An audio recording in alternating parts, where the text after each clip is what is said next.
चुनाव का जिक्र कर लेते हैं, जिसे लेकर चुनाव आयोग के जरिए स्टार प्रचारकों के हेलीकॉप्टर चेक करने के विवाद के बीच केंद्रीय मंत्री नितिन गडकरी के हेलीकॉप्टर का भी चेक किया गया।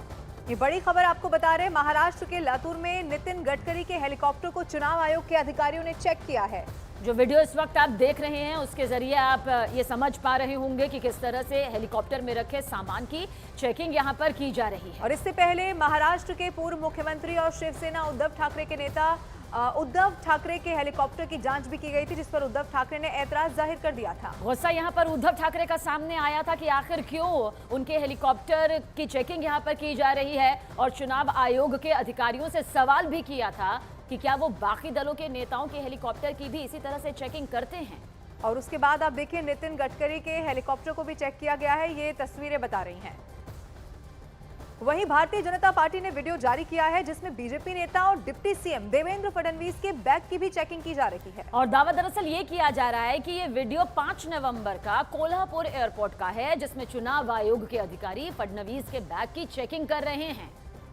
तो ये तस्वीर इस वक्त आपके टीवी स्क्रीन पर हम आपको दिखा रहे हैं, और ये इसीलिए देखनी जरूरी है क्योंकि उद्धव ठाकरे ने इस मुद्दे को बाकायदा उन्होंने सोशल मीडिया प्लेटफॉर्म एक्स पर इस वीडियो को शेयर किया और उन्होंने कहा कि क्या बाकी नेताओं की भी इस तरह से चेकिंग की जाती है। इस वक्त रुबिका लियाकत हमारे साथ लाइव मौजूद है। रुबिका, ये तस्वीर हम दर्शकों को दिखा रहे हैं और नितिन गडकरी का भी जो हेलीकॉप्टर है उसकी चेकिंग की जा रही है, बाकायदा एक एक सामान चेक किया जा रहा है।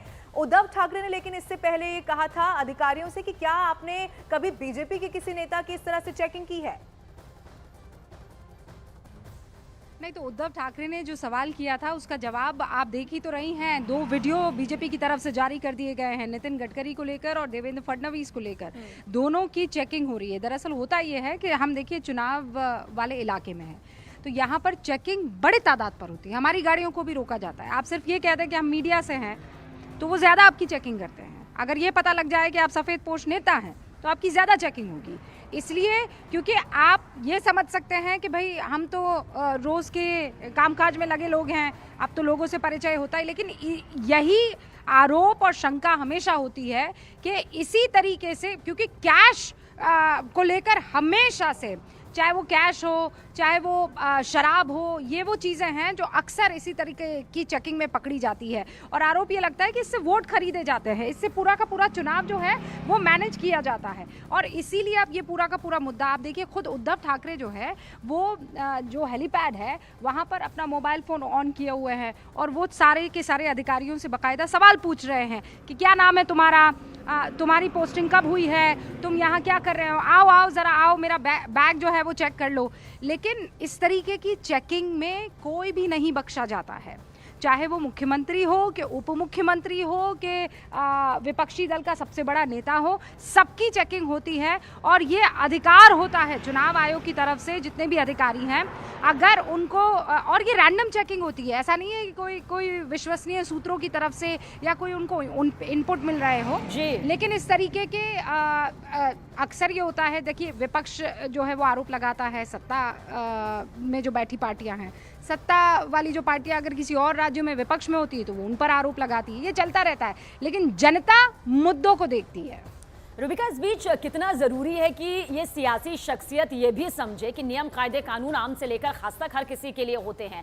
नितिन गडकरी की चेकिंग का भी, उनके बैग की चेकिंग का भी ये वीडियो सामने यहाँ पर आया है। क्या ये सीधे सीधे उद्धव ठाकरे, उनकी पार्टी के लिए भी एक जवाब है? क्योंकि उद्धव ठाकरे का गुस्सा 7वें आसमान पर आता है, वो जेब से अपना मोबाइल निकालते हैं, कैमरा ऑन करते हैं और सख्त लहजे से ये भी कहते हैं कि भाई महायुति के नेताओं की क्या ऐसी चेकिंग होती है? जवाब जैसा कि हम भी कह रहे हैं कि इसी वीडियो के जरिए सामने आ गया है। क्या जनप्रतिनिधियों को समझने की जरूरत है कि नियम कायदा कानून आम से लेकर खास तक, मीडिया से लेकर सफेद कुर्ते तक सबके लिए बराबर है? एब्सोल्युटली सबीना, इसमें तो मतलब कोई इफ एंड बट है ही नहीं, कोई लेकिन किंतु परंतु है ही नहीं। और इसीलिए आप देखिए ना कि बीजेपी को वीडियो जारी करना पड़ा है कि आप भाई बीजेपी के नेताओं को कोई सुर्खाब के पर तो लगे नहीं है कि उनकी चेकिंग नहीं होगी। बस ये है कि उन्होंने वीडियो नहीं बनाए। नितिन गडकरी चाहते तो अक्सर ये कहते हैं ना कि नितिन गडकरी में और केंद्र में बड़ा राब्ता नहीं रहता है और दूरियां बनी हुई हैं, तो नितिन गडकरी की तरफ से भी उनके चाहने वाले समर्थक जो हैं वो भी इस तरीके की वीडियो डाल देते हैं। ये होता यूं है, ये इसलिए होता है लवीना और सबीना कि आप ना एक वेव क्रिएट कर सके। कौन सी वेव? कि देखिए जो सत्ता में बैठा है वो कितना पावरफुल है, वो आपको परेशान कर रहा है, वो आपको चुनाव प्रचार नहीं करने दे रहा है। लेकिन जब चुनाव आयोग कहता है हमारे लिए सब बराबर है भाई, सारी पार्टियां एक जैसी है, हम तुम्हारी भी चेकिंग करेंगे, इनकी भी करेंगे और इनकी भी करेंगे।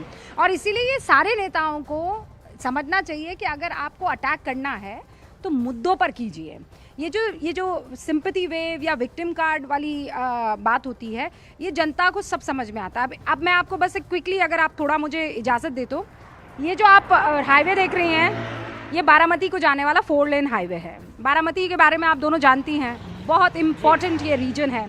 पुणे की 21 विधानसभा सीटों में से एक विधानसभा सीट है ये बारामती, और ये है शरद पवार का गढ़। ये आसपास बगल जो आप खेत देख रहे हैं, ये देखिए यहाँ पर आपको गन्ने के खेत दिखाई देंगे। तो यहाँ पर शुगर मिल तादाद में है।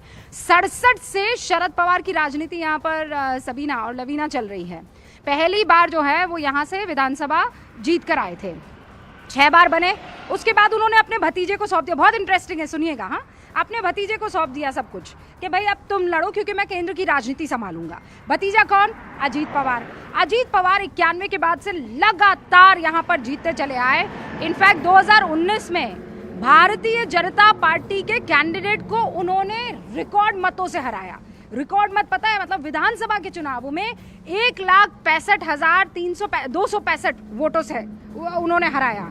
और जो बीजेपी का कैंडिडेट था उसे महज 30 लाख के आसपास कुछ वोट पड़े थे, और यहाँ इनको मिलते हैं 1,95,000 वोट। अब इंटरेस्टिंग चीज़ क्या है भाई, चाचा ने भतीजे को सौंपी पूरी की पूरी पावर। अब चाचा और भतीजा आमने सामने। पहला चाचा भतीजा कौन? शरद पवार वर्सेस अजीत पवार। लेकिन अजीत पवार वर्सेस भतीजा भी है।